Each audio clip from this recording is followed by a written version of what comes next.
O cara que gosta de dar restart, gosta de dar a bunda. O cara que gosta de restart, gosta de dar o cume que cheira. Eu já disse, o restart é banda gay, a prova que o restart é banda gay, quando o Pelhança disse que ia dar o cume que cheira pro cara chupar. Então, a dar a rosca dele pro cara chupar. E outra coisa, não pode encostar no carrinho da Penélope Charmosa do Pelhança. Ai, meu carrinho, não quero que encoste nele. Ah, coisa mais gay. Veja o pessoal votar, veja os caras votar no CW7, naquela gostosa que canta no CW7, botar em primeiro lugar. Isso que é banda boa, o CW7, botar em primeiro lugar. Não esses gays do Restart, Pelhança, esses viadão, putão.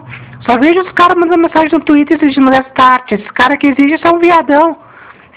O Didi, cada hora, quando tá perto do Restart, tá em primeiro lugar, o Didi fica com uma cara bem gay. Bem de viadão. Pô, quem gosta de Restart é Mongo. Mongão. Pô, a vontade que eu tenho. Pô, ninguém mais quer botar a Emily Lee na colocação. CW7 em primeiro lugar. Adeus mundo, adeus vida.